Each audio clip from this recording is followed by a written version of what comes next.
Get higher, baby. Get higher, baby. Get higher, girl. Hey.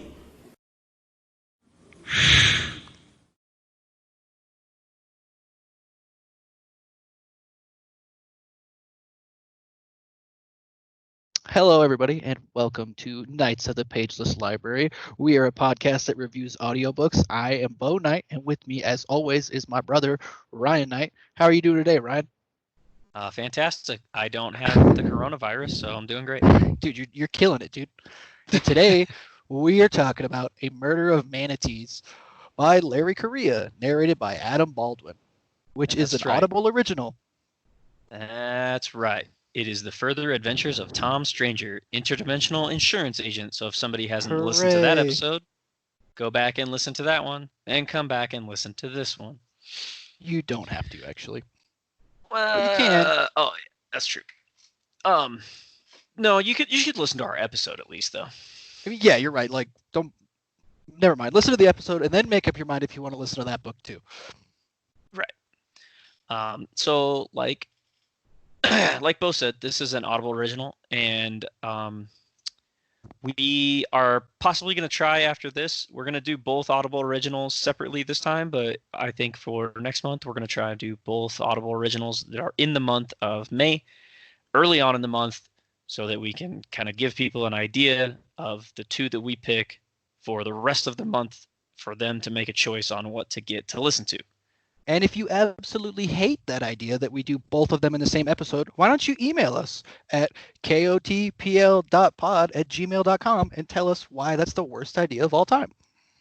That was a great segue into putting our plugs in there. I love that.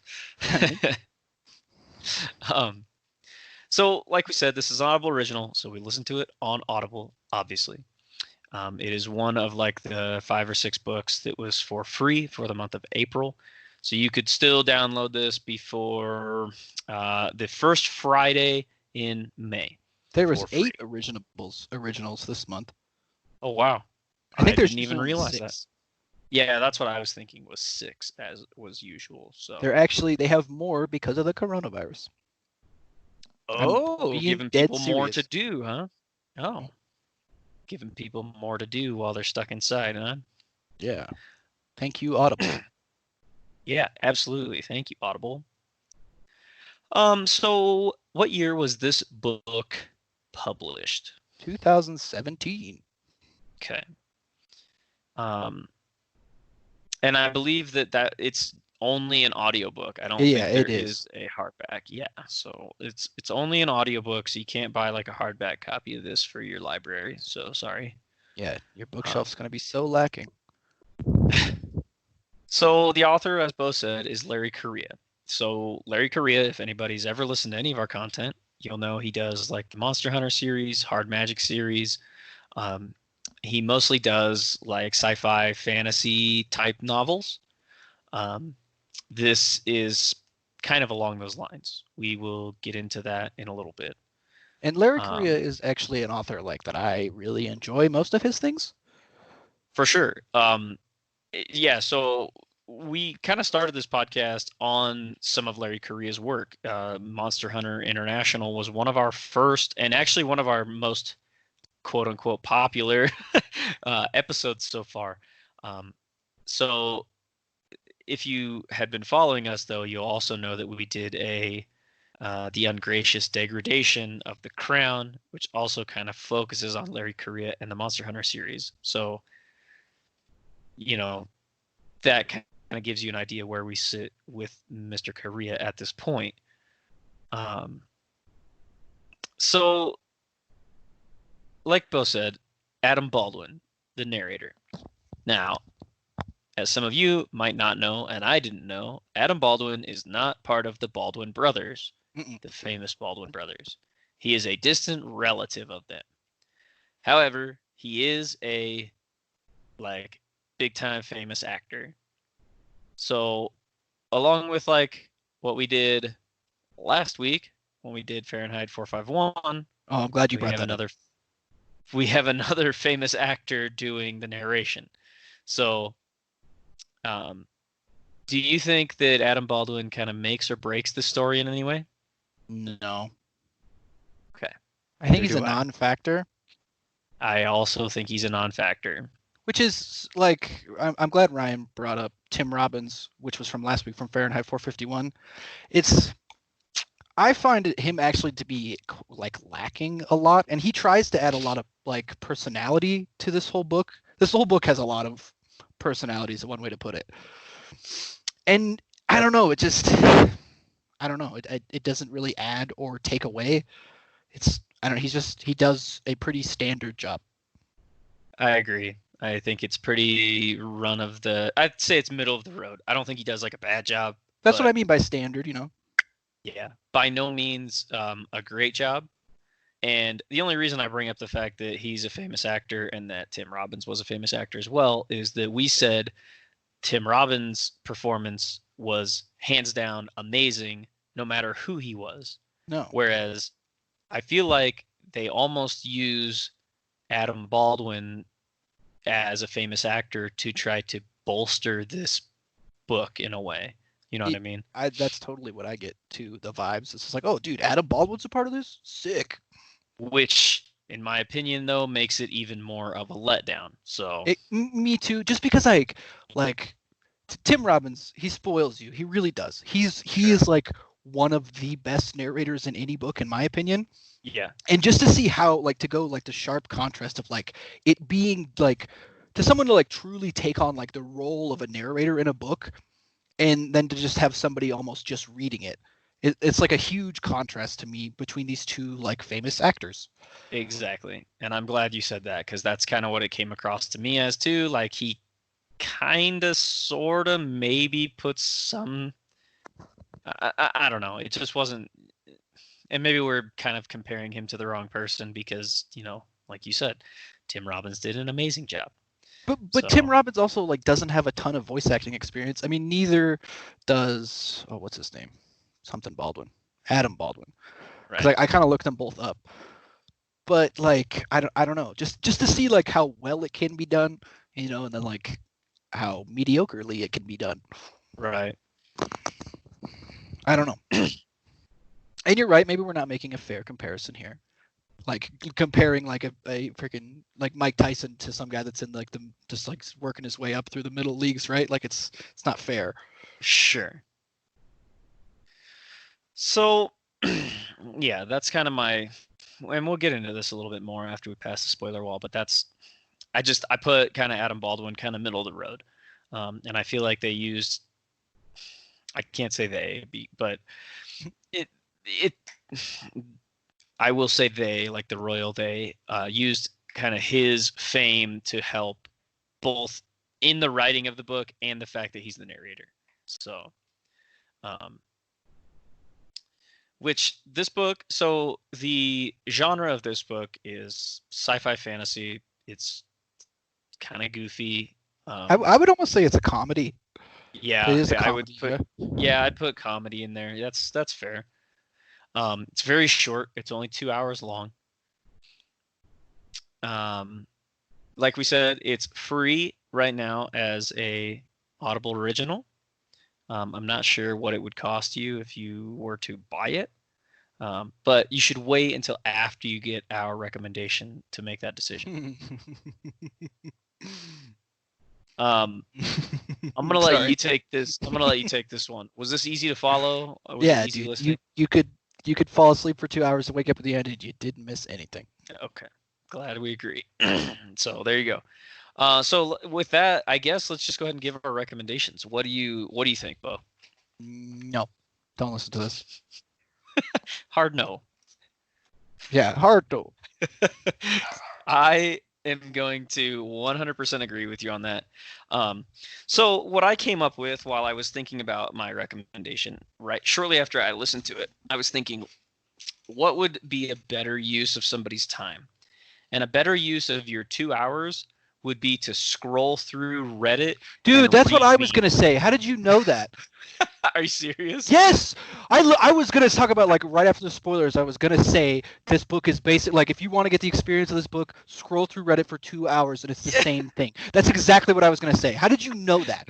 I don't know. That's Come on! I came up with that too, man. I was mowing the lawn while I was listening to this, and afterwards I thought, man, I basically was just audio fed Reddit memes for 2 hours. I was going to say that. Well, that's awesome. God dang it. That's awesome. So, yeah, don't waste your time on this, in my opinion. I agree, though. Yeah, I think if you are someone who's into, like, maybe if you're like a younger person, a lot of these things will kind of jive with you. But I feel like this is Larry Correia's attempt to reach these younger people, and it was just a huge swing and a miss for me. Yeah. Yeah, because it's just full of memes. That's all it is. It's like memes for no reason. I think I maybe like snickered one time while I was listening to this. I laughed at one thing. I can't remember exactly what it was, but I know it wasn't a meme. It was like something he called one of the guys. Yeah, I think it's probably the same thing I laughed at, and it got like a little, like I kind of snorted some air out of my nose, kind of laugh at it. I smiled out loud.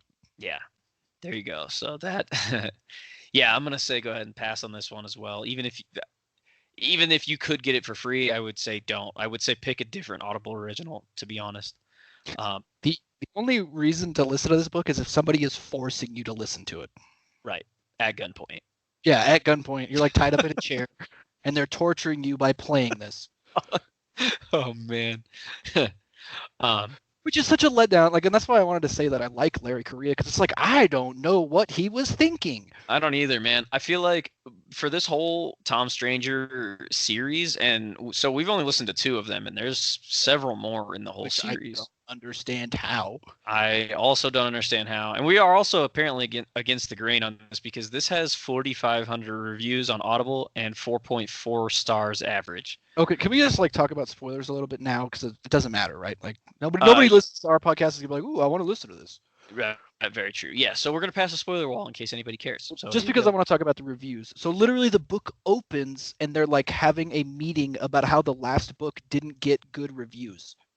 Right.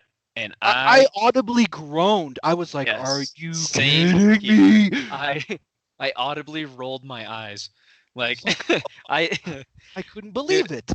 I think I gave myself a headache from how hard and how many times I rolled my eyes in this book. Yeah, me too. Because he does that. He talks about the first book. In the second book, Larry Correia is in the book himself, and then he makes fun of the fact that he was in the first book, and I was like, yeah, oh my gosh, dude. Okay. No, the thing that really bothered me about that is he's basically like, he was reading, I think, actual reviews people left, and then he's like giving his defense as to why the book was the way it was. Right. And I can't believe that. Like, what? Are you serious right now? I thought it was sort of funny that Tom Stranger was like, and on behalf of everyone, I want to apologize to the Dolphins, because he assumes the Dolphins are the ones that are offended. I thought that was a little funny. I like the character of Tom Stranger. I do. I kind of do also, actually. All the other memes and stuff that come up are obnoxious. Like, he's actually, like, the story itself is fine, and I like how silly it all is. But just like the freaking constant, like, and then Chuck Norris showed up, and then freaking he made a sad cow face. Like, it's too many. Like, he's trying to be funny by too many references, yeah. But he's trying to be funny by like borrowing other people's humor that he knows works, and so he's just taking it and trying to use it on his own. And I just don't like that. No, and I didn't like that either. And I will say too, like, I don't remember how our episode about the first one went, but I do remember at one point I liked the story in the first one, because once I accepted it for just being kind of a silly story, it was fine. But this one, like you're saying, you couldn't just accept it for being a silly story, because the story is literally just buried under references. Yeah, it is. And him like constantly poking fun at liberals, which is fine. That's fine. But it's like it never ends. It like from the Right. beginning of the book to the end of the book, he's just like constantly making fun of them. Yeah, and I agree. And I like I said, I like the character of Tom Stranger. I think that like if he kept that idea and just made it its own story without all the references and all the unnecessary things that he added, it could be fine and it could be funny. But if it was less self-aware, it would be a lot better. Yeah, I don't like all the wink wink nudge nudge. I know I am a book. Right. Like I don't like any of that stuff. I didn't like it either. And I mean, maybe a lot of people do. And like I said, I think we're kind of going against the grain and judging by the reviews on Amazon, or on Audible, excuse me. But I didn't get it. I didn't see what was funny about it at all. Me neither. I mean, do we even need to talk about the whole story? I kind of don't even really want to because it doesn't matter. Good. No. And I mean, I even kind of liked Jimmy the intern. I kind of liked that. Like there was even a little bit of character development starting with that, and yeah, there was. It just goes by the wayside. Yeah. Like I did kind of like that he like went to that bar and he was like, "Oh, I need to find some freaking guys to stage a coup or whatever, or a riot." And the guys just all like pick up bottles and start smashing them like they're just like ready to fight. I was like, okay, that's kind of funny. But then he's like, oh, and then what's his face? The bartender just had to be like a celebrity, and I'm like, ugh, why? Dude, one of the bartenders is Harambe, the freaking gorilla. He's one of the he's the bouncer, right? Which was fine, but it's fine if it's a gorilla, but why did it have to be? That's what I mean. Why did it have to be a meme? Why couldn't it? Having a gorilla as a bouncer is hilarious. Having a gorilla that's a meme as the bouncer, to me, it's adding the eye roll to it, or like it is. It's like okay, yeah. So, but yeah, I would say don't waste your time on this one. Actually, if you could get the first one for free, I would say listen to that one. And then I didn't like the first one either. I didn't really like the first one either, but we talked about this, I'm pretty sure in it, that if you just accept it as a silly story, at least the first one has a story to it. This one hardly even has a story at all. Yeah, it's a shame. I don't know what's happening with Larry Correia lately. I don't know either, and he must have tripped on too much acid or something. Maybe. Kind of doubt it. I don't know, but yeah. So maybe avoid this one. What do we? In the next episode, what are we gonna do, Bo? I think we'll do Second Skin, right? Yes, let's do. Oh, excuse me, my phone's going off. Yeah, so let's do Second Skin, which is another Audible original, and we will see how that one fares compared to this one. Yep. And anything else? No, still waiting on our first email. If anybody wants to send that, yeah. Still waiting. kotpl.pod@gmail.com. Yeah, in any kind of mail, doesn't matter. Oh yeah, it doesn't have to pertain to anything. Just you guys can just email us and say, "What's up?" What's up? I mean, that's fine. Sad, dude. Yes, I do. So yeah, hopefully we'll catch you guys in the next one.